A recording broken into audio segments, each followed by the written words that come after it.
നിയമസഭ പാസാക്കിയ ബില്ലുകൾ പിടിച്ചുവെക്കുന്ന ഗവർണർമാരുടെ നടപടിക്ക് തടയിട്ട് സുപ്രീംകോടതി.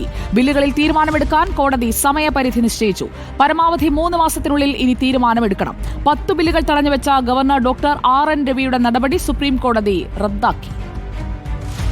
നിയമസഭ പാസാക്കിയ ബില്ലുകളിൽ ഗവർണർക്ക് മുന്നിൽ 3 സാധ്യത മാത്രം. ബില്ലിന് അംഗീകാരം നൽകാം, ബിൽ തടഞ്ഞുവെക്കാം, അല്ലെങ്കിൽ ബിൽ രാഷ്ട്രപതിക്ക് അയക്കാം. തടഞ്ഞുവെച്ച ശേഷം ബിൽ രാഷ്ട്രപതിക്ക് കൈമാറാനാവില്ല.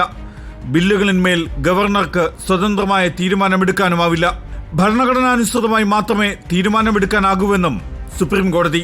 ബില്ലുകൾ വീറ്റോ ചെയ്യാൻ ഭരണഘടന ഗവർണർക്ക് അധികാരം നൽകുന്നില്ല. ബില്ലുകൾ മുന്നിലെത്തിയാൽ ഗവർണർ ഭരണഘടനാനുസൃതമായി പ്രവർത്തിക്കണം.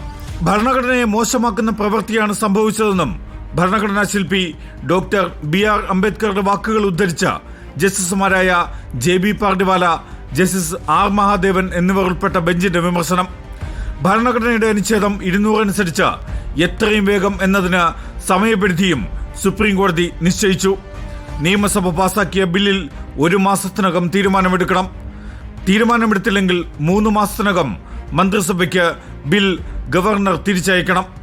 നിയമസഭ രണ്ടാമതും അംഗീകരിച്ച ബില്ലിൽ 1 മാസത്തിനകം അനുമതി നൽകണമെന്നുമാണ് സുപ്രീംകോടതിയുടെ വിധി. Legal desk reporter.